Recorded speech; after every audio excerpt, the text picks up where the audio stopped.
Hello guys, this is Kavi from the Kavi Kaushik study channel. तो आज हम समझेंगे कॉजिटिव वर्ब्स। तो कॉजिटिव वर्ब्स होती कौन कौन सी हैं? Get and make. ठीक है। तो अब वैसे आपके मन में होगा गेट का मतलब तो पाना होता है और मेक का मतलब बनाना होता है, पर ये कॉजिटिव वर्ब्स के रूप में भी यूज़ होती हैं इंग्लिश ग्रामर में। तो पहले हम देखते हैं कॉजिटिव वर्ब्स या फिर कॉजिटिव केस कौन सा होता है। तो पहला देखो नॉर्मल केस जो खाली सेंटेंस होती हैं। सेकंड है पॉजिटिव केस। तो मैंने किया, ठीक है, तो यहाँ मैं खुद कर रहा हूँ किसी कार्य को। और सेकंड है राम ने भेजा, तो राम ने किसी चीज़ को भेजा। ठीक है। पर अगर मैं पॉजिटिव केस में देखता हूँ तो यहाँ पर लिख रहा है मैंने करवाया, तो यहाँ मैं खुद नहीं कर रहा, किसी और के द्वारा करवा रहा हूँ मैं। ठीक है। राम ने भिजवाया, ठीक है, तो ऐसे मान लो राम ने गाड़ी भिजवाई। ठीक है। तो गाड़ी भिजवाई किसी और के द्वारा होगी। ठीक है। ड्राइवर के द्वारा भिजवाई होगी, उसने खुद तो करा नहीं, वो राम ने भिजवाया। ठीक है। तो वाया आ गई ना, तो किसी और के द्वारा करवा रहा है। तो ये पॉजिटिव केस होता है जब खुद सब्जेक्ट वर्क नहीं करके किसी और से करवाए। तो यही लिख रहा है पॉजिटिव वर्ब्स का मतलब क्या होता है। गेट एंड मेक ये पॉजिटिव वर्ब्स हैं। Are used when the subject does not perform the action himself but get it done by a third person.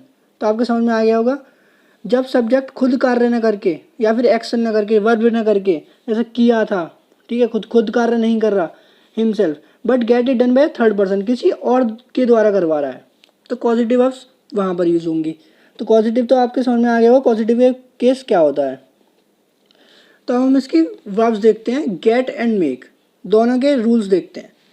अब पहले यूज ऑफ गेट। तो get will be used with non living. तो get जो है non living things के साथ use होगी। Concept देखते हैं इसका।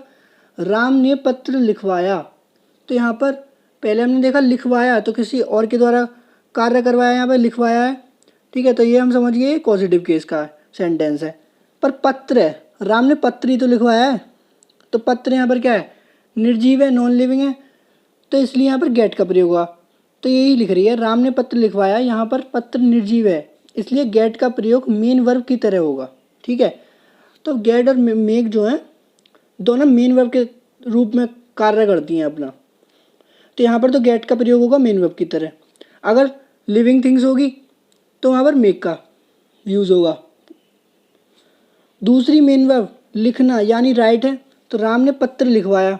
ठीक है। तो लिखवाया है तो हम समझेंगे पत्र लिखवाया इसने, तो हम समझ जाएंगे गेट का यूज़ होगा क्योंकि ये नॉन लिविंग है। तो गेट तो बन गई हमारी पहली मेन वर्ब। अब सेकंड कौन सी? लिखना।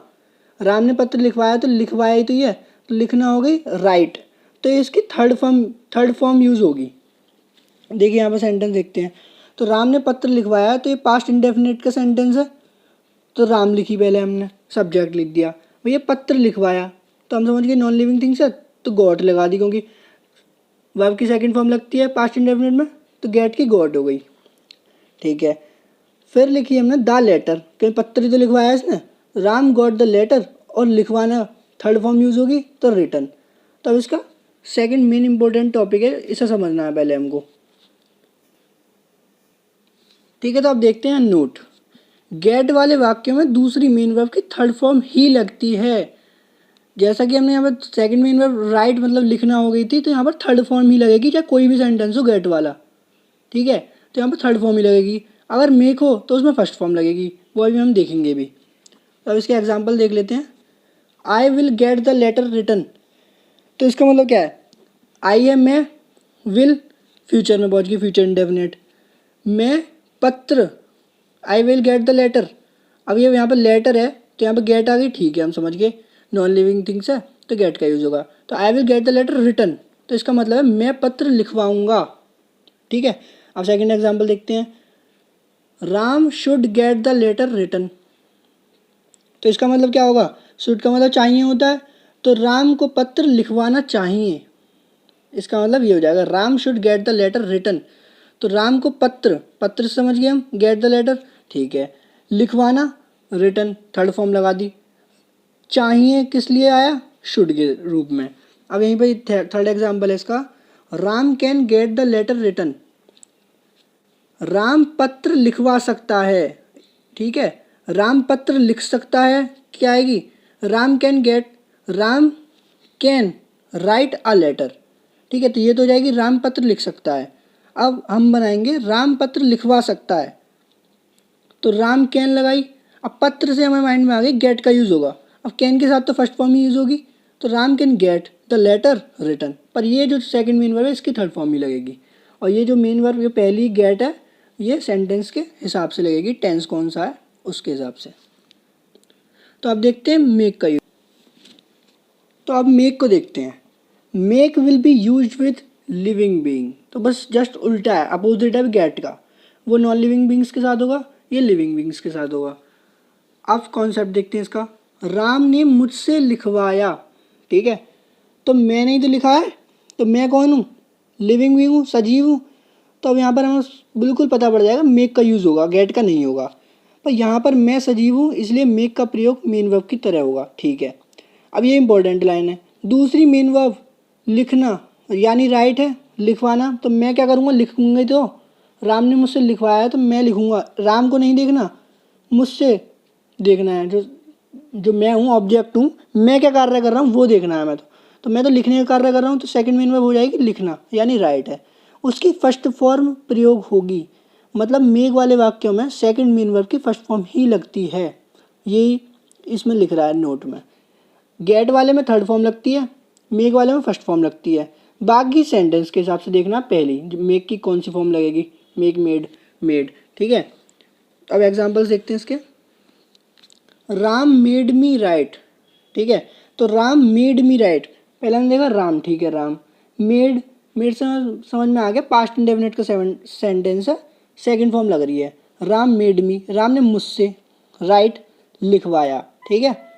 तो अब सेकंड एग्जांपल देखते हैं इसका। आई मेक यू राइट, ठीक है, तो आई मेक यू राइट का मतलब क्या होगा, आई, ठीक है, प्रेजेंट इंडेफिनिट का सेंटेंस है, आई मेक यू राइट, मैं तुमसे लिखना लिखवाता हूँ। तो यहाँ पर मैं तुमसे लिखवाता हूँ, तो तुम लिविंग बीइंग हो, तो इसलिए मेक का यूज़ होगा, तो आई मेक यू राइट, ठीक है। अब ये बहुत इंपॉर्टेंट एग्जाम्पल है दोनों। I will make you beat, I will make you be beaten, तो इनका क्या मतलब होगा, तो बी बीटन का क्या यूज़ होता है, बी बीटन का मतलब होता है खुद पिटना। अब बीट का मतलब होता है पीटना, इसका मतलब होता है पिटना, हम खुद पिट रहे हैं तो बी बीटन, अब पीट रहे हैं किसी दूसरे को तो बीट है। तो इसका मतलब क्या होगा, I will make you beat, मैं तुमसे पिटवाऊंगा, ठीक है। तो ये फ्यूचर इंडेफिनिट का सेंटेंस है, तो मैं तुमसे, तुमसे यू आई, बीट की पीटना, तो पिटवाऊंगा, किसी दूसरे को पीटेंगे, ठीक है। अब सेकंड है आई will make you be beaten. अब बी बीटन का मतलब क्या है, खुद, खुद पिटना, तो मैं तुम्हें पीटूंगा, इसका मतलब, या फिर मैं तुम्हें पिटवाऊंगा, इसका सेंटेंस बनेगा मैं तुम्हें पिटवाऊंगा, ना कि पीटूंगा, क्योंकि पीटूंगा तो सादा सेंटेंस है। अब हम मेक का यूज़ कर रहे हैं, तो पिटवाऊंगा पॉजिटिव केस है, तो I will make you be beaten, मैं तुम्हें पिटवाऊंगा, किसी और के ज़रिए तुम्हें पिटवाऊंगा। और इसमें क्या था, I will make you beat, मैं तुमसे पिटवाऊंगा, इसमें तो तुम किसी और को पीटोगे, इसमें मैं तुम्हें किसी और से पिटवाऊंगा। क्या आपके समझ में आ गया होगा। अब देखते हैं सेकंड एग्जांपल। मैं तुमसे पत्र लिखवाऊंगा, तो ये दोनों इंपॉर्टेंट है, आपको बताना है कौन सा सही है इसमें। मैं तुमसे पत्र लिखवाऊंगा, ठीक है, पत्र देखा भाई, गेट का यूज़ होगा, तो I will get the letter written, लिखवाऊंगा किससे, तुमसे, तो बाय यू, ठीक है। अब ये वाला देखते हैं। हमने देखा तुमसे, तो यहाँ पर तो भाई लिविंग बीइंग भी है, तो I will make you write a letter, तो इसमें कौन सा सही है, इसमें दोनों ही सही हैं।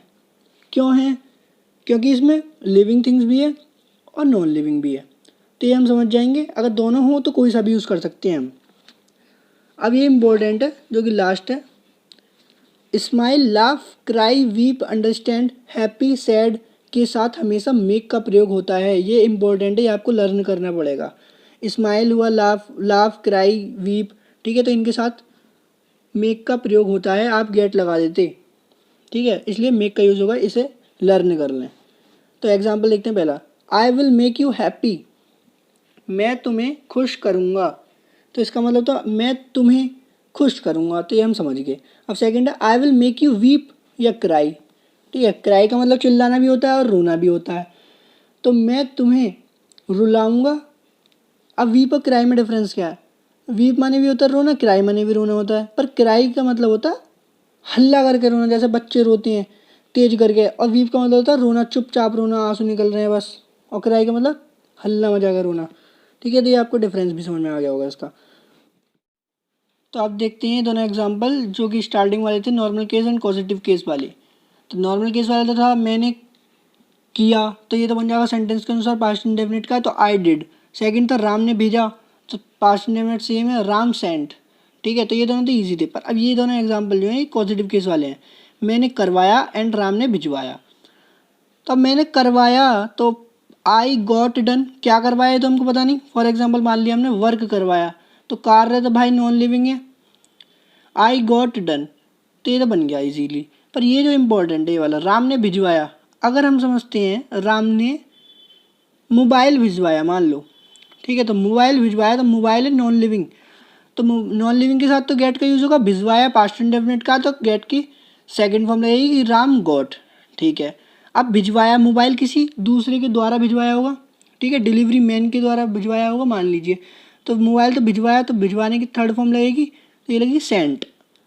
अगर मैं यहाँ पर सोचूं अपने मन में राम ने तुम्हें भिजवाया, तो ये तो हमें पता नहीं है राम ने भिजवाया तो क्या भिजवाया, तो इस बार माना हमने राम ने तुम्हें भिजवाया, तो राम ने भिजवाया तो समझ गए तुम्हें भिजवाया, हमने सोचा तुमने भिजवाया, तो यहाँ पे लगा लिया हमने मेड, क्योंकि हमने आप लिविंग भी हो, तो राम मेड। अब यहाँ पर सेंड यूज़ नहीं होगा, यहाँ पर होगा गो, यहाँ सेंड भी यूज़ नहीं होगा। आप सोचेंगे सेंड लग जाएगा फर्स्ट फॉर्म, नहीं, यहाँ लगेगा गो, बिकॉज राम ने भिजवाया तो आप तो भैया खुद ही आए ना, आपको भिजवाया तो आप खुद ही आए, आप मतलब कोई वस्तु तो हो नहीं जो आपको मतलब किसी ने उठा कर रखा, खुद ही आए हो आप, तो यहाँ पे गो का यूज़ होगा, आप क्या कार्य कर रहे हैं ये देखा जाएगा, ना कि राम ने भिजवाया, तो राम सेंड का यूज़ नहीं होगा, तो यहाँ पे गो का यूज़ होगा, क्योंकि आप क्या कार्य कर रहे हैं ये देखा जाएगा।